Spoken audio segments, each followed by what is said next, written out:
black. A silence only deep space could hold.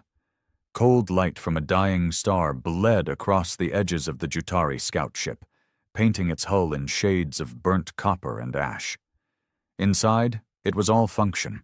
Hard edges, no comfort. 3 Jutari crew, born in vacuum, raised for this.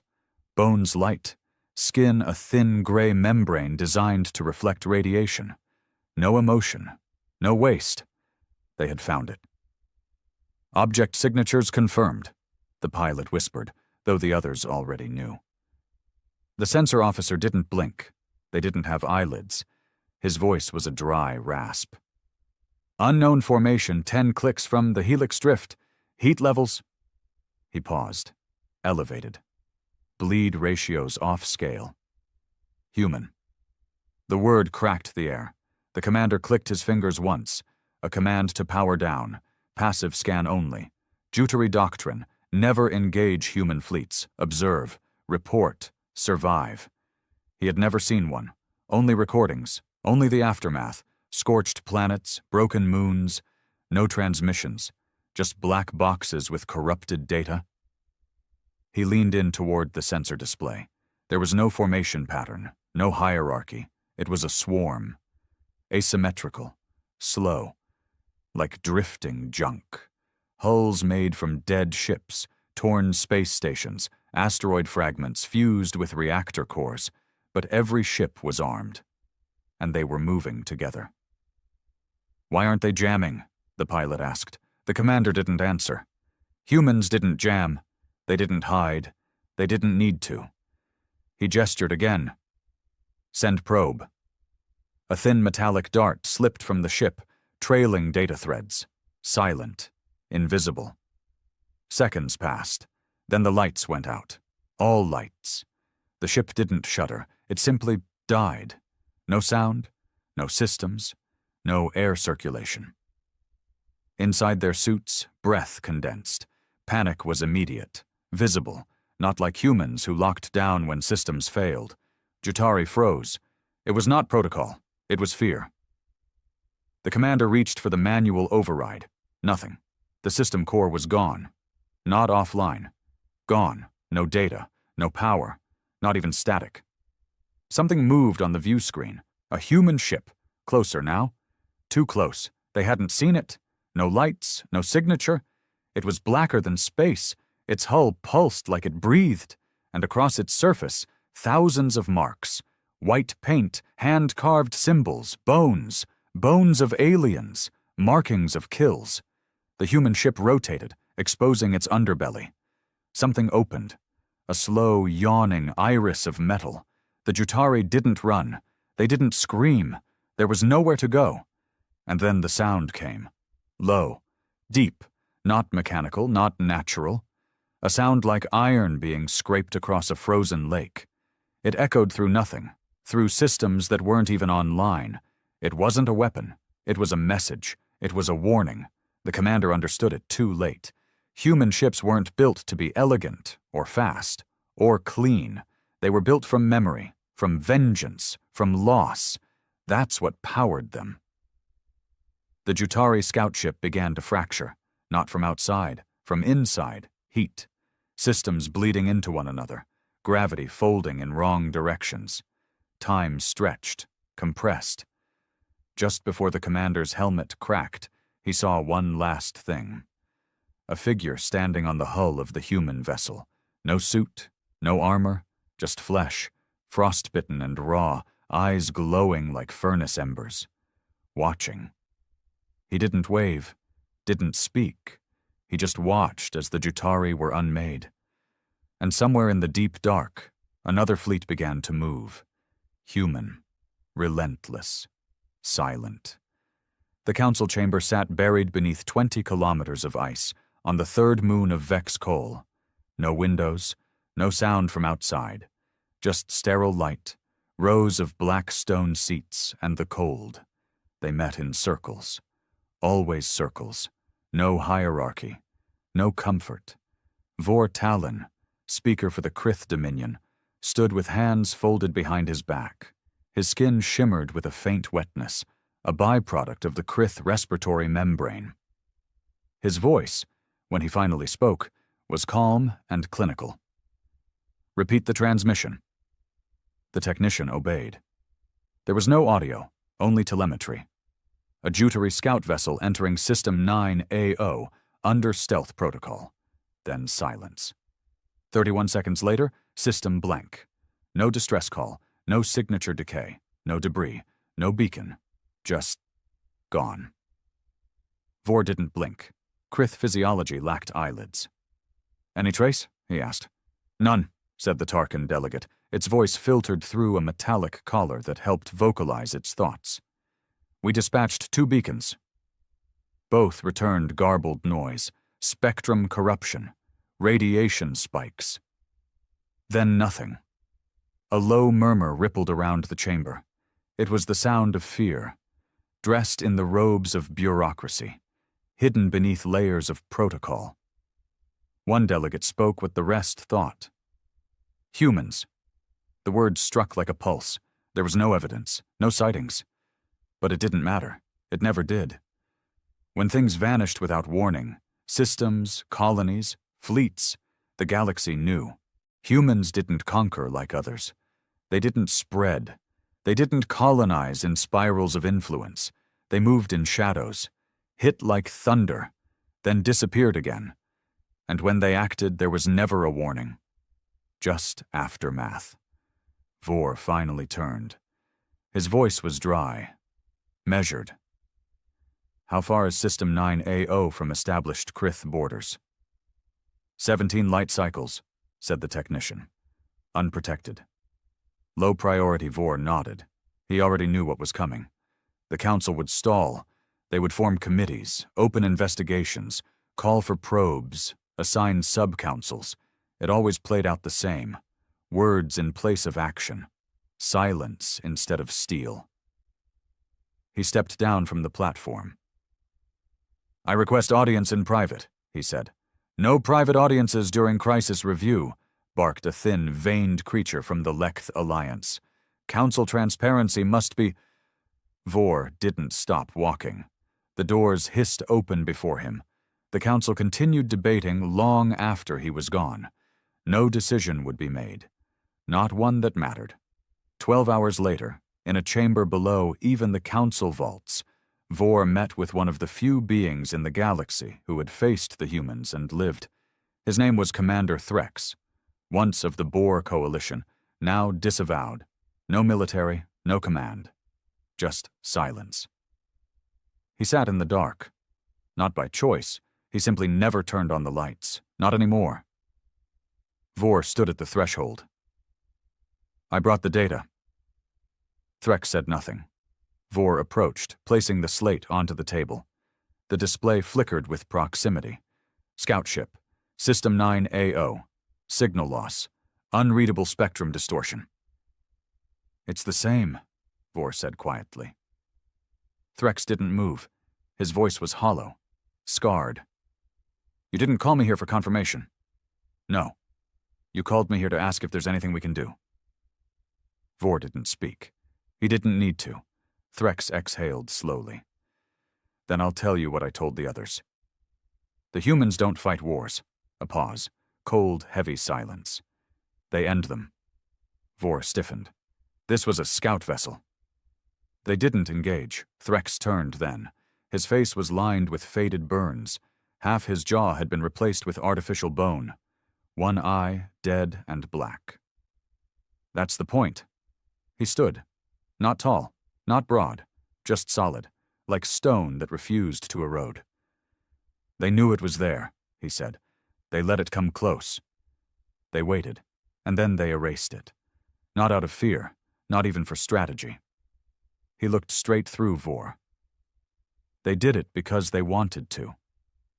17 systems away, inside a sealed bunker beneath the crust of a failed colony, a man stood alone before a map made of moving light. The human fleet. Ghosts in the void. 68 ships, if you could call them that. No standard frames, no matching design. Each one built from the wreckage of what came before. They were not uniform. but they were united.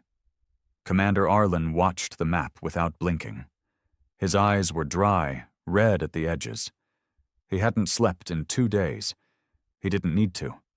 Not anymore. Behind him, the hatch opened with a hiss. Lieutenant Reese entered, wordless. He placed a single slate on the table beside Arlen. "Jatari Scout," he said. Arlen already knew.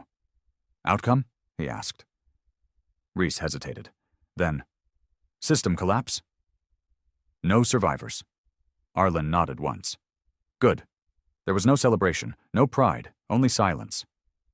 "Message from the Black Cell," Reese added. "Phase 2 is greenlit." Arlen didn't look at him. "How long until they move?" he asked. "Council's already splitting." Dominion's pulling forces inward, borders collapsing under fear alone. He finally turned, his voice low and flat. "Then we keep pressure on the dark." Reese nodded and stepped back into the shadows. Arlen stared again at the fleet. It wasn't just a formation. It was a graveyard, orbiting a single will. These ships weren't named. They had no banners, no declarations of allegiance, only numbers etched into hulls, numbers of the dead, coordinates of lost cities, burned continents, starved colonies. They didn't forget. Humanity had been scattered, broken, left to rot in border systems. But they endured. And now? They were coming back. Not for justice, not for diplomacy, for silence, for vengeance, for the kind of memory that never heals. Somewhere in deep space, beyond mapped systems, a relay station blinked once. It was meant to forward traffic across long dead lines. It had long been abandoned by the councils, but it wasn't empty. Inside, the walls were lined with cables made of human bone. Skin wrapped around insulation like ritual. And in the center, a single being stood. Human. No name, no rank, no eyes, just scarred sockets. He leaned toward the mic. "Signal test. Confirm node breach static." Then a voice replied, "Confirmed. Phase 2 in motion. Next relay?" The eyeless man grinned. "Krith Core. We burn it first in the Vexcol chamber. Vor received a second report. Another system dark. No radiation trail. No escape pods. No debris. Just silence." He stood motionless as a lesser aide whispered figures. Population, military presence, resources, all gone. He dismissed the aide with a wave. His fingers trembled, just slightly.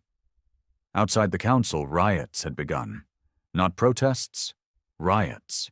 Species that had once mocked humans were now sealing borders, abandoning outposts, cutting communication lines. Panic spread like sickness. And still, not a single demand from the humans. No message, no broadcast. Just absence. This wasn't war. This was reclamation. He pressed a code into his slate. A line only a handful knew existed. It connected him to Earth, what was left of it. Static hummed, followed by a voice, male, calm, human. "Ready." Vor's throat tightened. He said the only thing that mattered. "Why now?" The voice didn't pause. "Because you forgot what we are." They called it the Black Line. Not a ship, not a place. An understanding. When humanity lost Earth, they didn't cry. When colonies starved, no prayers were said. There was no mourning, no candlelight. Just names etched into steel, coordinates marked in blood, engines lit from rage. And from that came the fleet, not led by flags or nations, not even commanders, only belief. Doctrine built on memory, written in oxygen-starved breath and the cold silence of ruined homes. Inside the vessel, Hunter 9, the walls were blackened steel, scratched and burned. No polish, no artificial light. Just red strips of emergency glow guiding the crew like veins. Humidity clung to skin. The recycled air tasted of iron and dust. Commander Arlen stood at the core table. No holograms, no projections.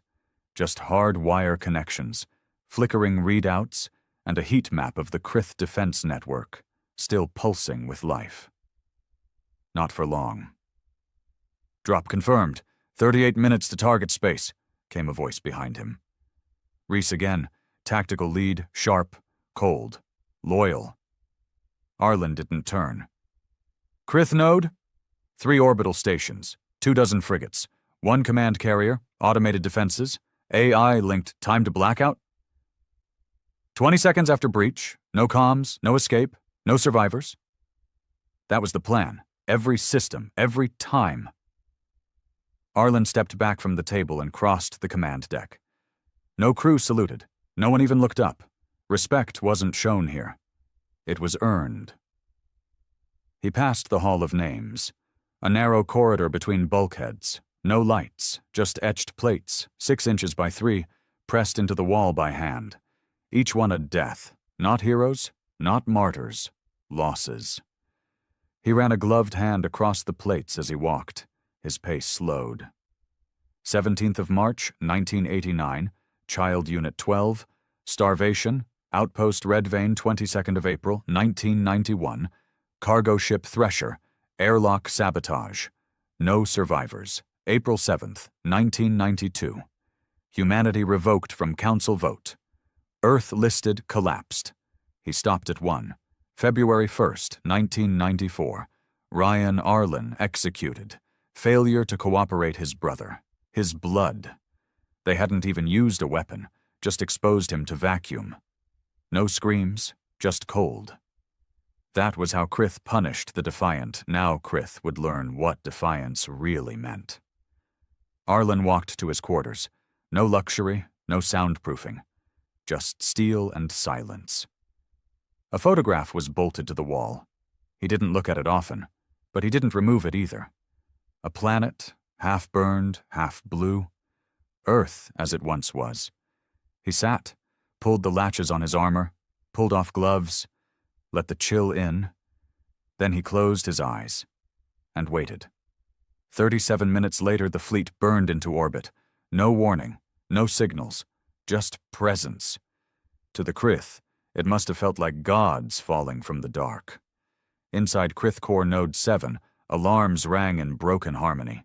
Techs scrambled through black-lit corridors, skin slick with panic. Unregistered mass signatures, appearing inside the grid. That's impossible. Our perimeter is sealed. Nothing should... The power went out. Just like that. No surge, no flare, just absence. And in the dark, something moved. Boots, metal on stone, slow, heavy. The doors to the command center exploded inward, not from an external blast, but from within the wall itself. The first human stepped through, not armored like Krith soldiers. No light armor, no color, just matte black. Pitted, scratched, fused to the skin like it had grown there. He didn't fire. He looked at the nearest Krith, and the Krith shot first. 3 rounds, pulsed plasma. Each one struck. The human didn't fall, didn't flinch. He walked through it, smoke curling from his chest.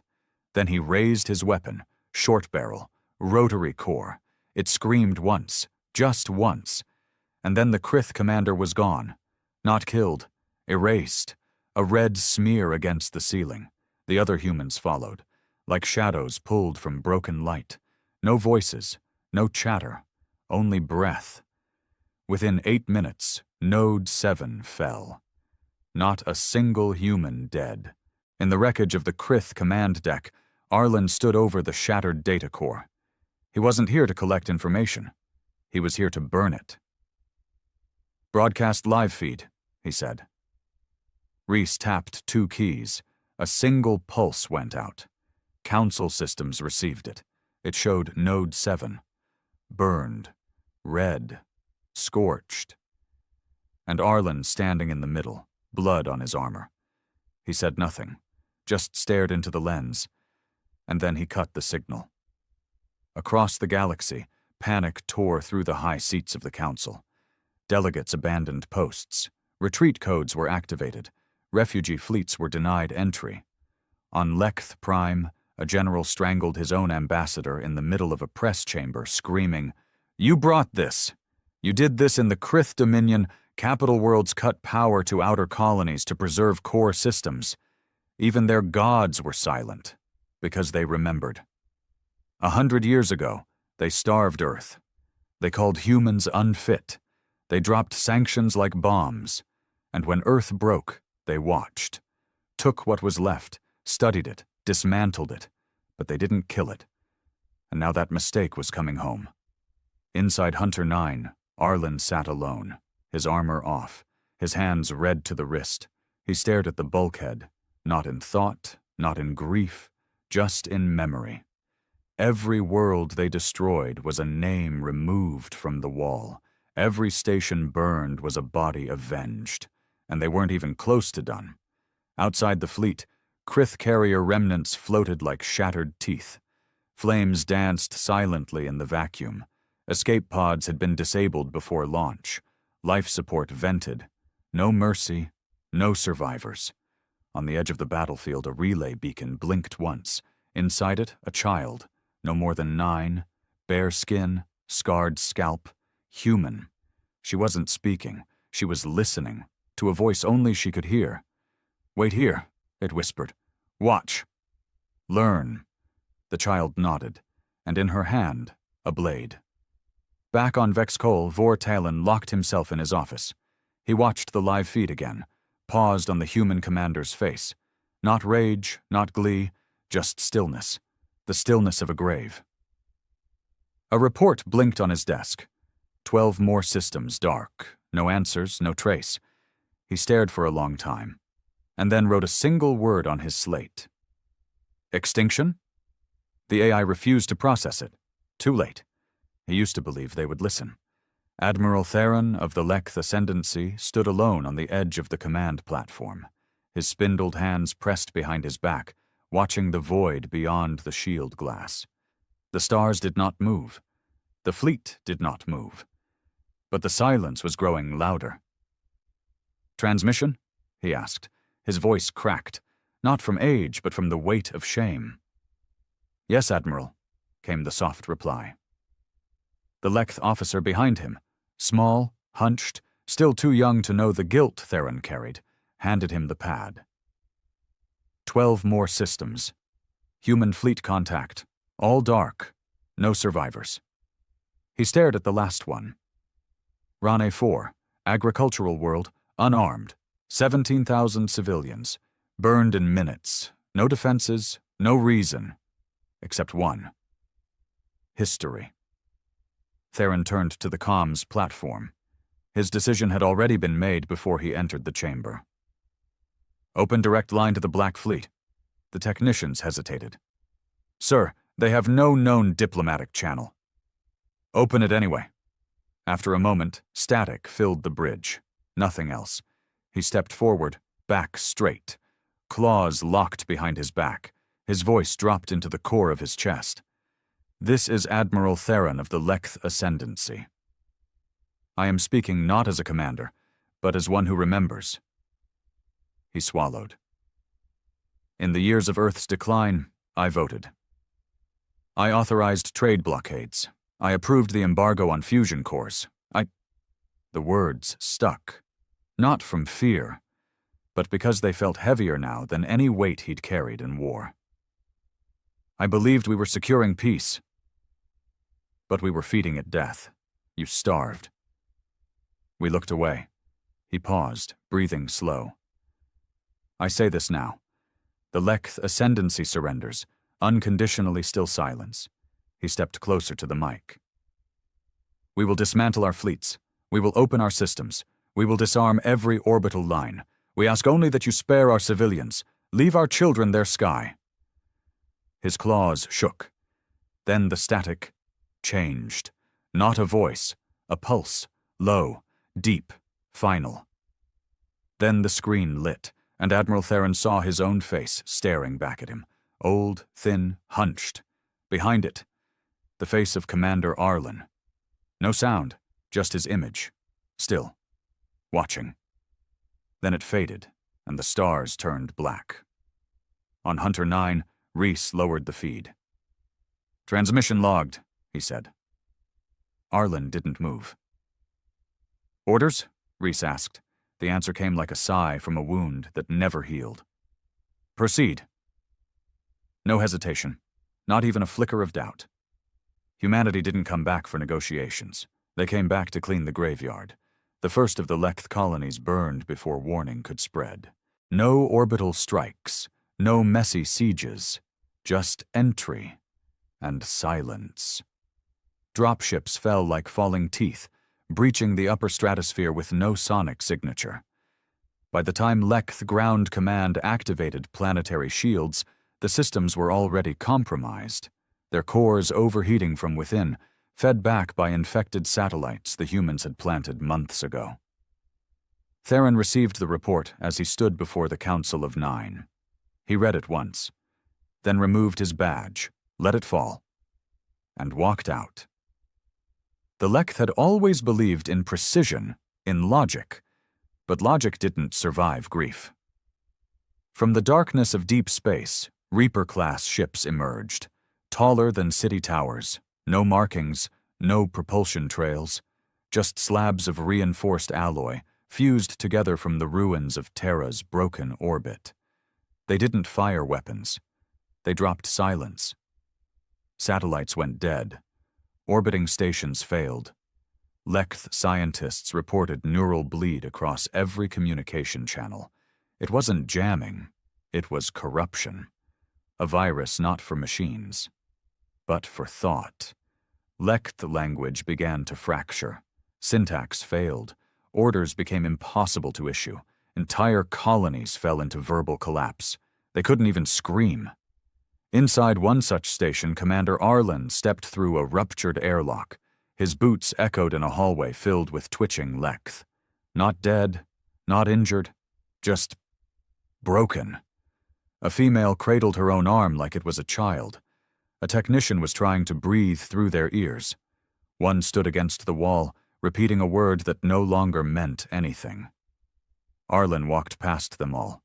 No orders to shoot. They weren't threats anymore. They were echoes. He reached the data vault. This time he didn't burn it. He uploaded something instead. A packet. It contained images of Earth's final days, of cities drowned not in water but in silence, of children born in mining shafts who never saw a sky, of ration lines that turned into riots, of hospitals turned morgues, of satellites that watched it all, owned by councils that turned their heads away. The last image? A human mother holding her dead son in a burned shelter, staring straight into the lens. It was marked, "You voted for this." Then the data released. Every Lekth station, world, ship, every screen lit with the truth, and the fleet moved on. In the council bunker on Vex Cole, Vor Talon finally broke protocol. He stood before the assembled remnants, fewer now, seats empty, lights dimmed. His voice was raw, unfiltered. "We sent analysts to monitor them. We tried to intercept transmissions, but they have no central command, no government, no doctrine." He paced. "They operate on memory." He paused at the center of the chamber. "They operate on pain." Somewhere, a Lekth delegate whispered, "They're not human anymore." Vor turned sharply. "No, they're more human than we are." He tapped his slate. A feed from a scout drone flickered to life. A human child, maybe 10, sitting inside a Reaper ship, holding a weapon half her size, eyes like stone. No fear, just waiting. Commander Arlen watched from the command deck of the lead vessel. Systems scrolled data he didn't need to read. Names, dates, every world they'd touched, every scar left in the wake of the council. He stared at the next target. Kelros 3, known for the forced sterilization of human refugees during the supply wars. "Status?" he asked. "Shields holding. Fleet in orbit. Civilian evacuation in progress." He blinked once. Abort escape. Reese didn't ask why. They dropped into the atmosphere like hammers. Kelros 3's upper dome shattered first, its defense grid compromised not by force, but by history. Human saboteurs had been planted in their network cycles ago. Sleeper cells, forgotten agents, They'd waited. Decades. Until the signal came. Now, their work bloomed. Inside the core facility, Lekth children were being loaded into transports. One girl, blue-eyed, trembling, stared as the humans entered. But they didn't shoot. They didn't scream. They simply opened the airlocks, not to let anyone in, but to let everything out. Air, heat, light, gone. In seconds, silence reigned, and in that silence, the last Lekth elder whispered a prayer to a god that never existed. Back in orbit, Arlen watched the thermal map collapse. Reese stood beside him. "Mission complete." "Too fast," Arlen muttered. "We'll find another." Arlen stared through the viewport. He didn't hate them. Not anymore. Hate was loud. This was quieter, colder, more final. Reese turned to him. "We still haven't received a single retaliation." "They won't," Arlen said. "Why not?" His voice dropped to a whisper. "Because they know what we're willing to lose." Far across the void, another council chamber fell into darkness. An explosion tore through its roof, vaporizing 3 delegates mid-sentence. No fleet nearby, no missile, just a signal, carried for 10 years through subspace, set to detonate once humanity crossed the 100-system threshold. Now they had. And every failsafe the galaxy trusted had already been turned against them, by ghosts, by the forgotten, by the very species they once dismissed as primitive. Karen used to be a commander. Now he was just a runner. The ship he'd stolen wasn't military grade. Stripped comms, half-functional engine core, no weapons, just an old medical transport that hadn't seen orbit in 5 cycles. Didn't matter. Nothing mattered anymore except distance. He kept his course away from the core systems, away from Vex Cole, away from the ruins, just into the dark, past the edges of mapped space, into the zones where old probes vanished and Navigation A I refused to guess. The kind of silence even Data feared. He'd seen it, not on a feed, not a second-hand report. He'd been there. Ron 4, agriculture colony, population 17,000. He was assigned as off-world monitor, observing harvest quotas, pushing resource compliance, making sure human workers didn't speak out of turn. He remembered how easy it had been. Simple reports, deny requests, cut allocations, let the humans dig, let the dust bury them. One more cycle, just numbers. And then the sky split. No warning, just clouds parting like fabric pulled tight, and a shadow that swallowed the sun. No broadcasts, no demands. The first thing to go was sound. He remembered that more than anything, standing on the outpost balcony, watching the children below playing in irrigation ditches. Then, stillness. The air itself stopped moving. He'd called the control tower. No reply. The backup system pinged for less than 2 seconds before burning out. Just static. A hiss. And then the light faded. No attack. No flame. Just darkness, folding over the colony like an avalanche made of nothing. When Karen ran, he didn't think. He just moved. Downstairs. Past frozen bodies still standing. A tech with her hands clutched to her mouth. A security officer halfway through drawing his weapon. None of them moved. None of them fell. They were frozen inside themselves. That was what scared him most. Not death. But that pause. He'd made it to the landing pad. His pilot was gone. Literally gone. Not dead. Not wounded. Just missing. His helmet sat in the seat.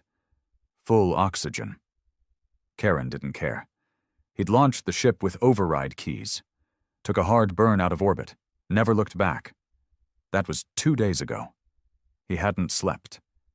Now, drifting beyond known sectors, he kept one eye on the fuel levels, one on the dark ahead. The stars were changing. They weren't where they were supposed to be. He tapped the console again. No nav. The galactic map was failing. Or being erased. Bit by bit, not by error, by choice. He opened the external cam. Just black. Nothing but the stars. Then, one blinked. Just for a second. Not a star. A shape. He leaned closer. Something moved across the glass. No sound, no impact. Just a shadow. He activated the scan. No results. Then, finally, a signal. Short. Compressed. Human code. Just 4 words. You were there. His breath caught. He killed the feed, but the words remained on the screen, burned in red. He didn't reply. There was no point. They already knew where he was. Back in the deep sectors of human space, Commander Arlen stood aboard the bridge of Hunter 9, arms folded, watching the afterburn of another system blink out. "Contact?" Reese asked. Arlen didn't blink. "Civilian." "Response?" "Tracking only." Reese didn't ask questions anymore. Karen's ship was a speck on the edge of reach, not worth resources, but worth watching. Some targets needed to feel the time pass. Arlen moved away from the viewport and entered the dark chamber at the rear of the deck. No lights, just walls lined with names. Again, not plaques, but faces, digital fragments, photographs recovered from ancient Earth servers, faded, blurred. Every time a system burned, one more image was added, and below it, a word, witnessed. He paused before one. A man in a Lekth officer's coat, holding a glass of red fluid, smiling. Karen. He had been posted at Rane 4. He had filed the denial to increase food output. He had cut water rations for human units during dry season. His file was complete. The only thing missing now was the ending. Karen didn't sleep. Couldn't. Every time his eyelids dipped, he saw the children in the dust, the way their heads had tilted when the sound stopped. Not fast, not terrified, just confused. He'd been there. He'd lived. But part of him knew he wasn't supposed to. That's what this was. Not war. Not even justice. This was correction. The universe was aligning itself. And he was the glitch. He began dumping memory cores, logs, notes, messages, all into space. Anything that could tie him to Rane 4. Anyone! His hands shook as he erased his own birth data. His name, his rank. All gone. But it wouldn't matter. They weren't hunting names. They were hunting memory. Somewhere in the void, a child sat inside a sealed human vessel, watching a screen. Karen's face was there. She was no older than 8. Skin pale from void exposure. Eyes like broken glass. She didn't smile. She tapped a code. Witness confirmed. She didn't need to ask permission. The command had already been sent. Karen's engines died exactly 7 hours later. No warning, just a blink. Then silence. The light stayed on, the air held, but the ship was dead. He tried the manual system. Nothing. Tried to reboot. Nothing. And then the view outside began to change. No movement, just the stars themselves. Folding. He moved to the glass. A shape hovered ahead. It wasn't a ship, not really. Just a wall of dark metal and bone, with human symbols carved deep into its skin, a grave that flew. And behind the glass, one figure. No suit, no weapons, just eyes, red, still, familiar. Karen's throat locked. "Please," he whispered. His voice cracked under its own weight. He hadn't spoken in days. He backed away from the window. The lights flickered once. Then his ship opened. No explosion. No fire. Just absence and a breath of cold. He tried to scream, but the air was already gone. Inside Hunter 9, Reese confirmed the final packet. "Target confirmed. Witness resolved." Arlen stood by the names. Karen's image faded from the wall. He said nothing. Just walked back to the deck. Another system was ahead. Another place they had forgotten. But the fleet remembered. Always. Vortalin could barely breathe. The pressure in the lower council bunker was suffocating, not from oxygen loss, the system still functioned, but from something deeper. From truth. 2 more delegates had killed themselves in the last cycle. One had opened the roof dome manually, letting the black vacuum take him as the stars turned red. The other had walked into a purifier core and smiled before the flames swallowed him. The remaining 8 had stopped speaking to one another. There were no more votes. Only waiting. Waiting for their names to show up next. Vor still tried to function. Still sent out signals, reports, pleas, but none were answered. Not even by their own systems. He stood now before the main screen in the Krith control vault. Behind him, aides whispered emergency protocols, compiled refugee data, tried to process what burned really meant. But he wasn't listening. He was watching a live feed from Delos 4, once a trade hub of the outer sectors. The image was frozen now, mid-broadcast. A man. Human. Standing in the middle of the crater that had once been the Delos capital. No armor, no weapons, just a coat, burned at the seams. His hair was gone, his skin cracked. He didn't speak. He didn't need to. The look on his face wasn't rage. It was memory. And behind him, the flag of the Delos Parliament, split in half, melted, nailed to the side of a building that no longer had doors. The feed hadn't ended because the network cut out. It had ended because the camera operator disappeared. In the high orbit above the Vex Coal core, a fleet of defenders stood idle. Krith, Lekth, Tarkin, Bor, once enemies, now allies, but only in fear. None of their ships moved. They didn't have to, because something else was coming. Not fast, not loud, just inevitable. Commander Arlen stood aboard Hunter 9, the lead ship now guiding the final arc towards the core territories. He had not changed uniform in weeks. The grime on his gloves was from blood that had dried 2 systems ago. The hollow in his chest was from a place no medicine touched. But he stood straight, calm, in control. Beside him, Reese updated the map. Krith core system is in range. They're stalling evacuation ships, power failing, orbital grid is active but degraded. Arlen nodded. Any message? 3. All diplomatic. Full surrender. Arlen didn't blink. Response? None, Reese said. Arlen walked toward the outer chamber. The place with no lights. The place with names. He passed rows of steel plates. Names, dates, coordinates. Each one was a reminder of what they were. Not soldiers, not monsters. Just a species remembering. Back inside the Krith capital vault, Vor's hands trembled as he activated the emergency channel. One last chance.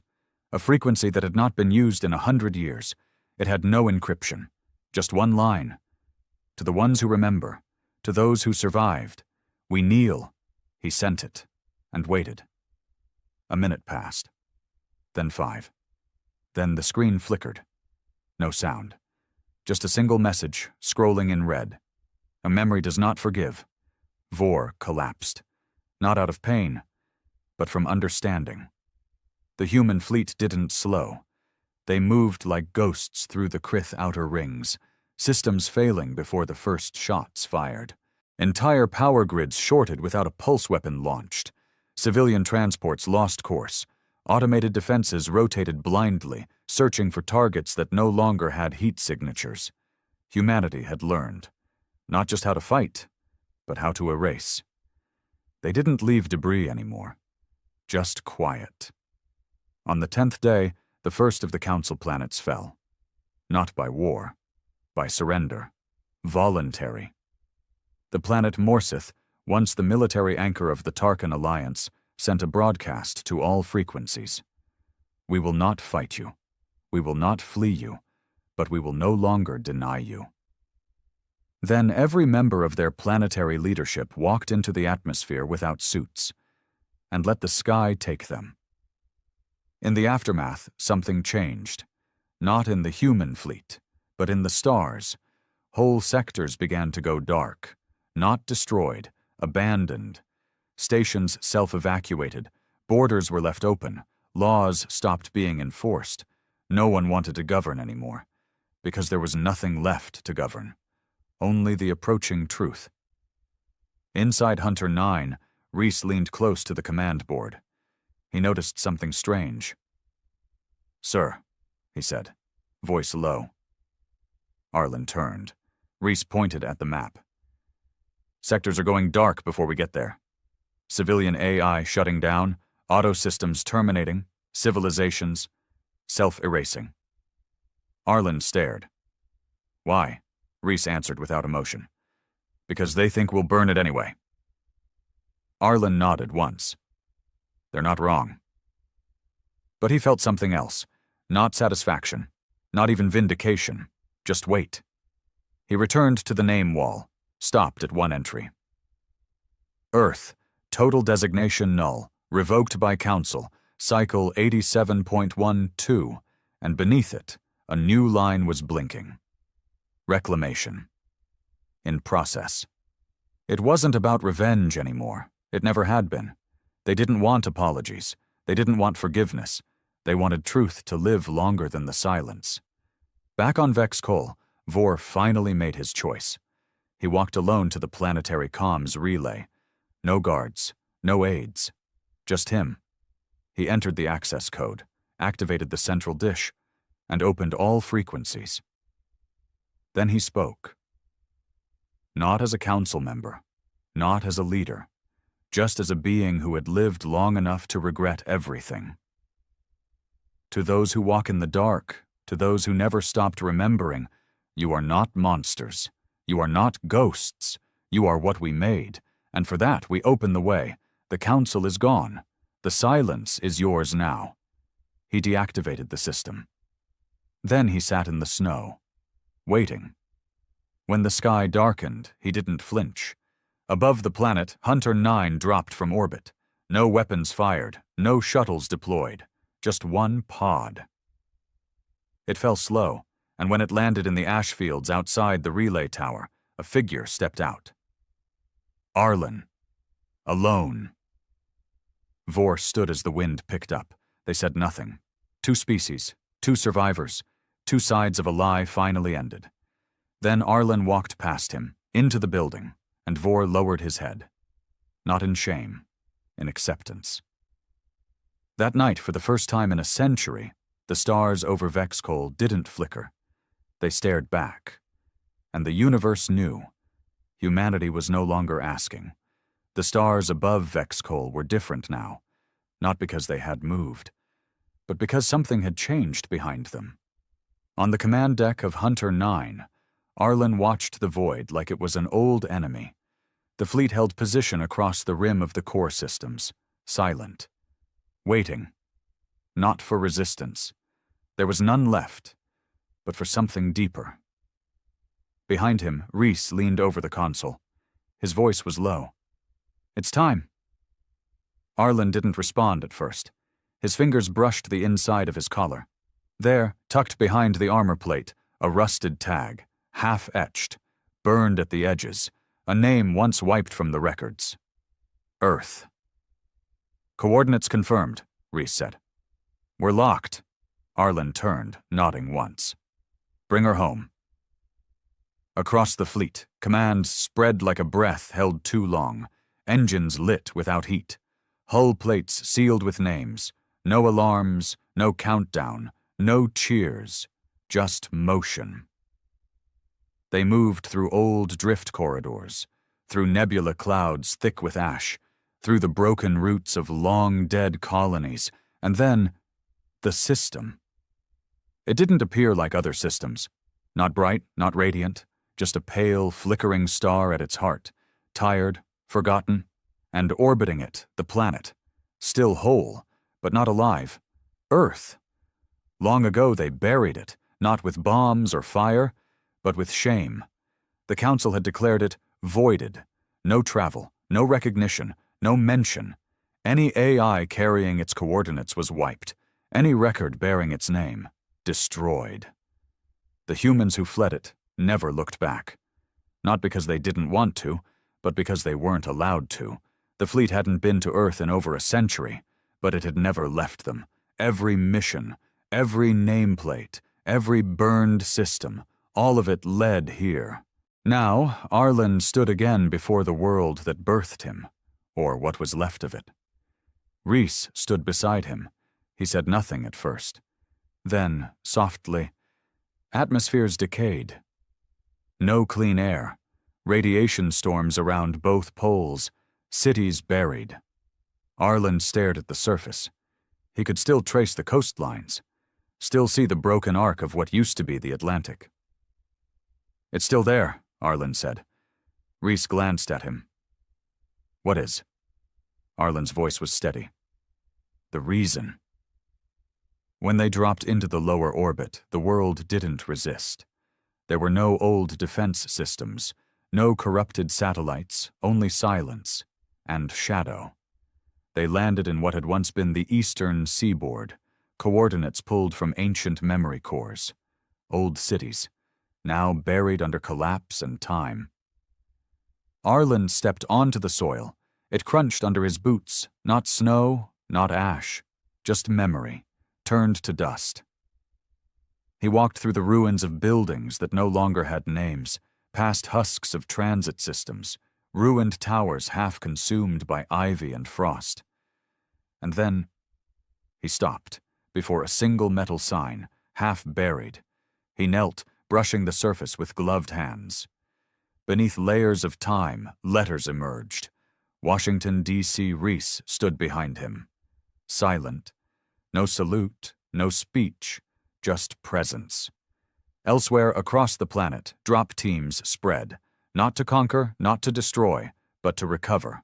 They moved like ghosts through old human cities, scanning for signals, for remains, for history. In what had once been Tokyo, they found a vault beneath an underwater lab, still sealed, still intact. Inside, books, paper, photographs, a girl in a hospital bed holding a star chart. Her file read, Subject, Mira Cyto Condition, Terminal Radiation Exposure. Last words recorded, I hope they don't forget us. In the frozen deserts of what had been Africa, another team uncovered an archive dome, buried under collapse. Its servers long dead, but etched into the walls, a map. Every human settlement, every refugee route, each one connected to Earth by a single phrase, repeated over and over in 100 languages. Home is not a place. It's who remembers you, and then the core vault was found, beneath the ruins of Geneva. Arlen was the first to enter. The doors groaned open after 134 years of darkness. Inside, silence, dust, and a single active console, powered by decay cells meant to last 500 years. He approached it, wiped the screen. A line blinked. Are you ready to restore? He pressed. Yes. The system pulsed once. Then names began to appear. Cities, nations, languages, species records, cultural archives, lost colonies, families, victims, and finally, Earth. The word glowed white against black, unerased. The transmission went out, encrypted, silent, unstoppable. Not a broadcast, a correction. Across the galaxy, databases cracked open, hardwired locks failed, and Earth's name returned to every registry, every map, every comms index. Some tried to stop it. Their systems imploded. Some tried to hide it. Their satellites shut down. In the space of a single minute, Earth was back. Not as a location, as a memory that refused to stay buried. Back aboard Hunter 9, Rhys confirmed it.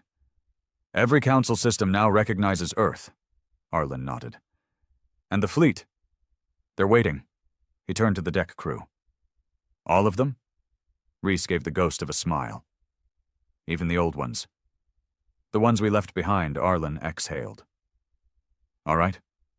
He turned to the comms unit. Open the dark channel. The technician blinked.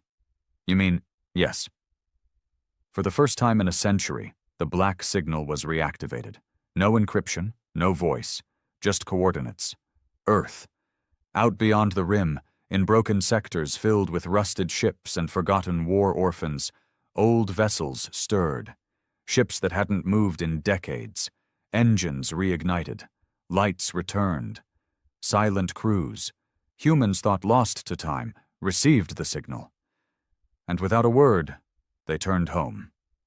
Inside one such ship, a man with frost on his beard stared at the blinking light on his console.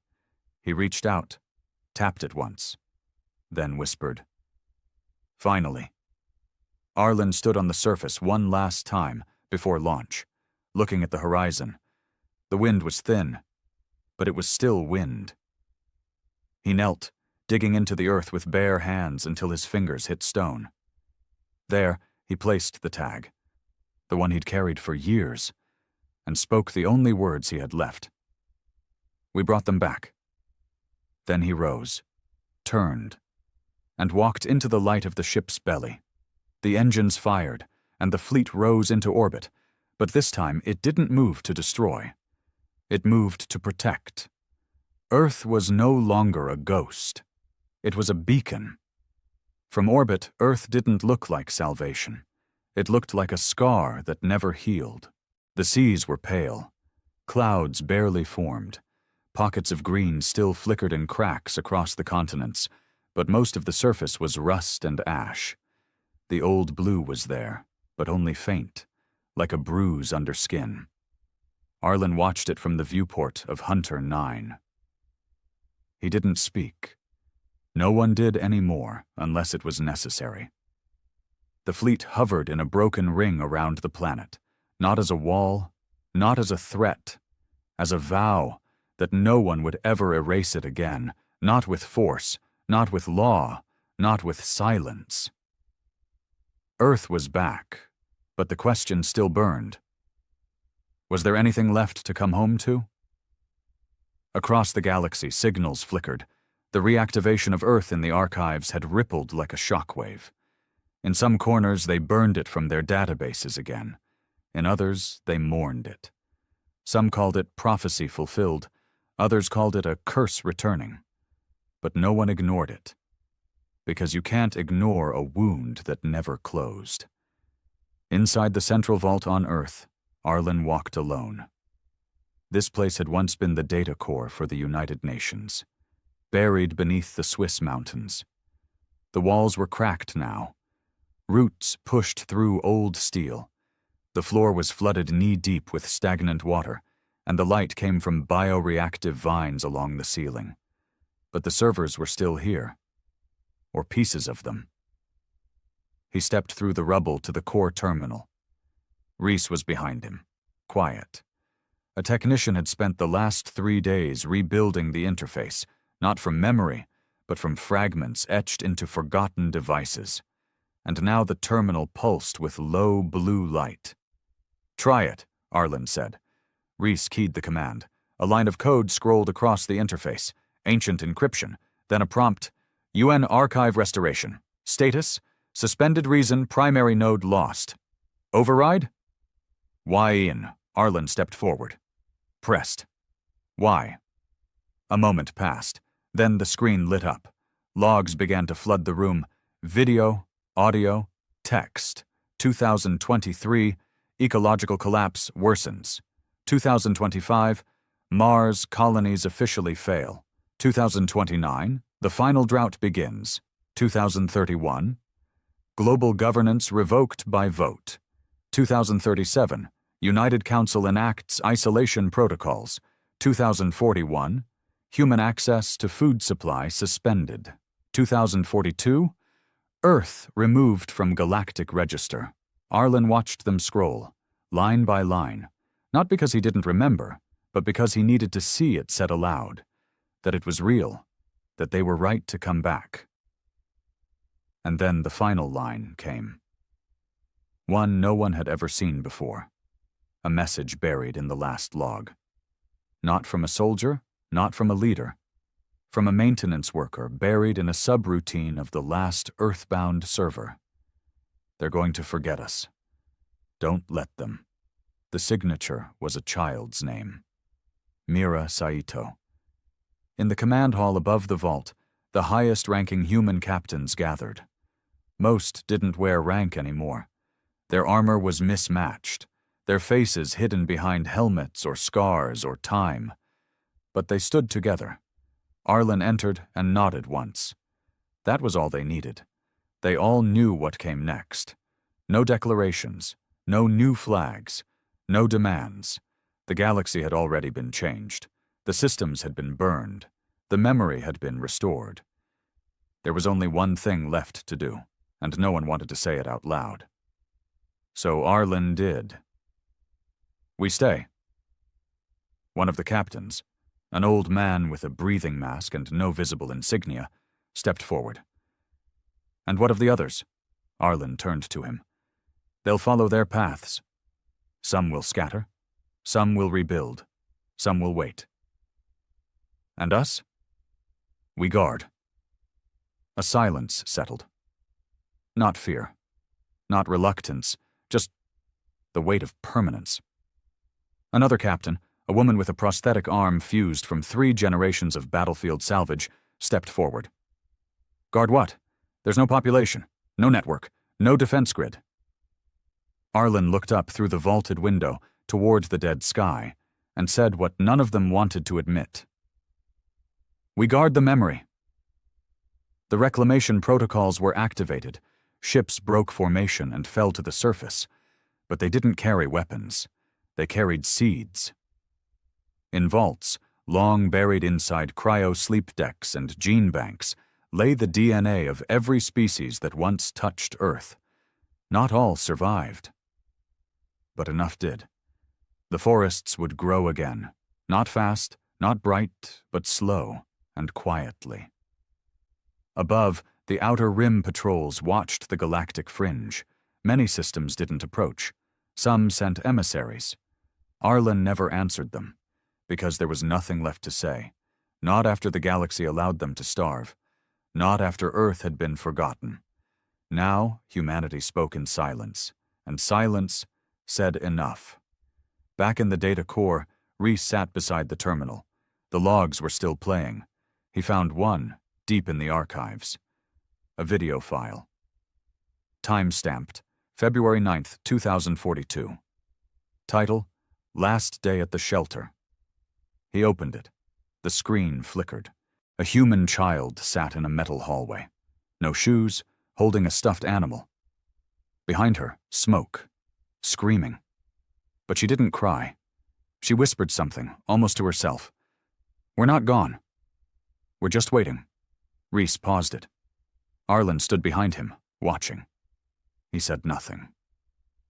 In time, the weather began to shift. Rain returned, first thin, then steady. The ground, cracked for a century, breathed in moisture. Roots pushed upward. In a small valley north of the ruins of New York, the first forest took shape. They named it after no one, because names could be erased. But forests, remember. Years passed. The fleet didn't leave. They stayed in orbit, not like a noose, like a vow. Inside the old Earth cities, humans returned. Not just from the fleet, from colonies, from hiding, from exile.